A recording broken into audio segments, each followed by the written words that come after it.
Hello， 大家好，我是 You。高齡鐵衛 HiGod 的官方推特在3月4日丟出震撼彈，宣布於3月12日永久關閉 HiGod， 簡稱倒了。總計上線45天，正好1個半月，是新民特攻的3倍長。官方並同時表示，自遊戲上線以來，有超過200萬名玩家踏入了 HiGod 的世界。團隊非常興奮地宣布，將在遊戲剩餘的生命週期內發布最後一個遊戲更新，讓玩家盡情體驗。我們將新增1名守望者與1把新武器、賬號等級系統以及技能樹，完整的更新說明即將發布。我們計劃於今晚或明天早上發布。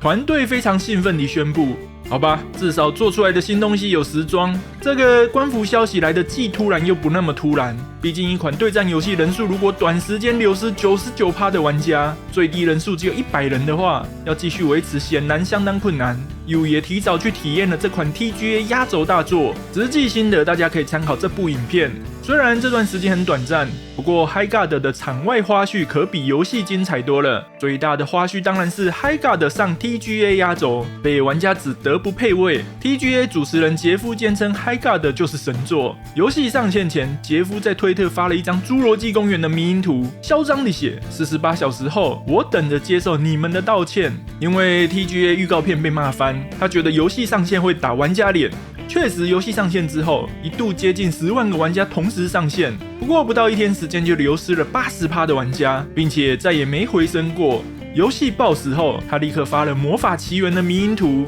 換成問大家對這款遊戲有什麼爭議看法，直接失憶裝死。甚至後來還被 HiGod 的員工倒打一耙，說是如果傑夫當初不要過度宣傳的話， HiGod 就能默默成長茁壯。可憐的傑夫還真是兩面不是人。當然 HiGod 的員工來頭可不小，都是來自 Epic 跟泰坦降臨的明星老將。當初為什麼出走？彭博社指出，這群鋁絲棒老將當初離開 EA 是因為 Epic 替 EA 賺了超過30億美金，但他們覺得自己分到的利潤太少，他們想要獨立，想要全拿，真的是相當有自信，甚至想重現 Epic 橫空出世的神蹟。現在看起來是無法就是了，只獲得新民特攻 2.0 的白金獎杯一座。離職員工抱怨因為黑粉抵制的緣故，這下大家又得回大公司被剝削，聽起來就是十足的自信，覺得自己遊戲夠好，失敗都是黑粉害的，都是傑夫過度宣傳害的，總覺得不太對吧？ TGA 壓軸的名號雖然沉重，但畢竟有10萬人實際玩過遊戲了，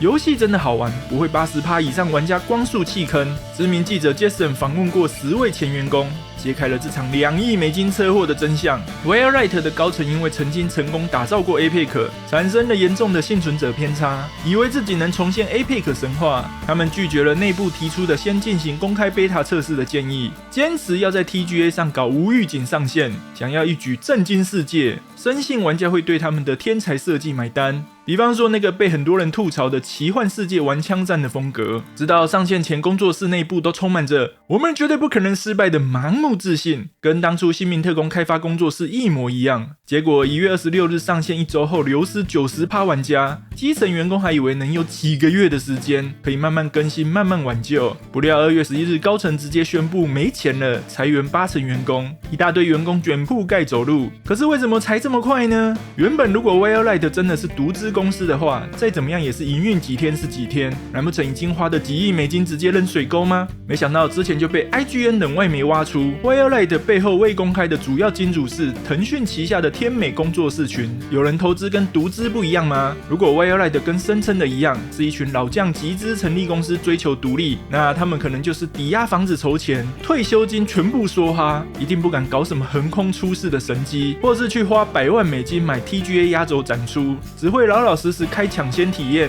努力收集玩家意見，在一邊從商城賺微薄的現金流，一邊吃泡麵一邊熬夜修遊戲 bug。因為 HiGod 就是他們唯一的產品，甚至是唯一的生命線，幾乎不可能像現在還有心情跟玩家對嗆，罵玩家都是故意抹黑的黑粉。遊戲總監在人數暴跌時，還能對着媒體大言不慚地說，有多少人玩這遊戲並不重要，我們不需要超巨大的玩家數量就能成功，有金主注資就不一樣了，花的都是別人的錢，失敗了就像現在一樣拍拍屁股換公司上班。當然，大金主除非是石油王，不然通常不是省油的燈。根據業內傳聞，騰訊這種投資都會有嚴格的條款，不會給一筆錢任你玩3年。比方說，騰訊給的都是階段性里程碑資金，也就是遊戲開發到上市分成許多階段，有達成目標才會給下個階段的錢。這也是為什麼其他遊戲會選擇苦撐，HiGard卻只能選擇45天光速收攤，因為金主看的是 KPI， 也就是留存率。留存率過低，表示遊戲核心機制有問題。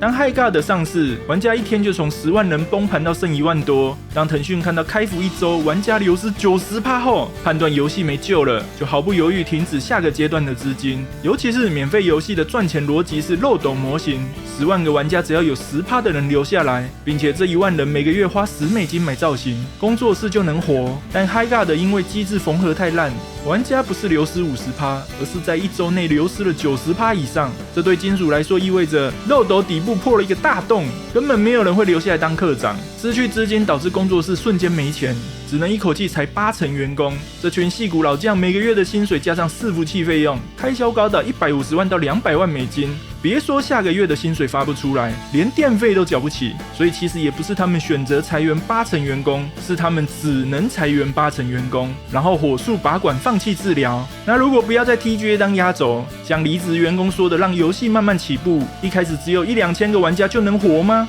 那就會變成另一個問題了。先不論2000個玩家，就算每個人都氪好氪滿，也不一定能養得起這100個月薪幾十萬歐元起跳的老將。即使遊戲的留存率達標了，營收不達標，一樣會讓金主停止繼續投資。如果你只是一款單機遊戲，做出來之後掛在 Steam 上賣就好，那倒也罷了。現代 3A 遊戲是無數個第三方軟體縫合起來的，反作弊系統、語音通訊、物理引擎授權，這些全都是按月、按年或按流量收費的。更不用說維持全球玩家連線的伺服器，一停機就等於遊戲死亡。如果一款對戰遊戲看不見賺錢的希望，就只會越虧越大洞，虧到變成無底洞。也就是說 HiGard 從一開始就沒有失敗這個選項。當然，開發員工都很樂觀，才都沒有看到失敗的可能性。很明顯，他們覺得都能賺30億美金了，那些投資條款什麼的都是簽好玩的，反正一定可以達標。結果當遊戲出來評價奇差，就開始各種甩鍋大賽，像是員工在網絡上崩潰，都是實況主在帶風向，指名道姓說知名實況主 Shoulder 玩不到10分鐘就退坑，帶起了負面風向，聲稱遊戲上線就被宣告死亡，因為創作者們只想要拿它來做延上誘餌賺點閱率，又嗆那些給差評的玩家和媒體，說他們的批評只是為了博取關注，根本不是遊戲真的有問題。然後玩家抱怨地圖太大，沒有語音，最佳化爛，全當作沒聽到。遊戲官網在2月中旬掛點，有員工居然直接說修網站是低優先級，反正聲譽損害已經造成了，這種擺爛態度也讓社群炸鍋。這下子這些為了不被大廠剝削而出走的天才開發者，現在因為自己搞砸了2億美金的專案而被集體裁員，接下來大概也只能乖乖摸摸鼻子，重新把履歷遞給 EA、微軟這些邪惡大廠，回去繼續當他們口中被剝削的齒輪。不過實話說，就算這樣，他們也結結實實燒了別人2億美金，約60億台幣。該說是獲得了某種人生成就嗎？結果也只是換間公司上班，總覺得也沒什麼可抱怨了吧？人家薪水也沒少付給你，只能說員工跟金主都賭了一把大的，結果兩邊都虧了，甚至玩家也虧了。如果遊戲願意在出售前多加測試，多加考慮玩家的意見，而不是只想着要一鳴驚人，就不會落到離官服剩1星期才時裝技能樹跟等級系統，真是一場3輸的局面。那麼想看更多類似的影片，別忘了訂閱加小鈴鐺，才能第一時間收到影片通知哦。那麼今天就到這裡了，下次再會。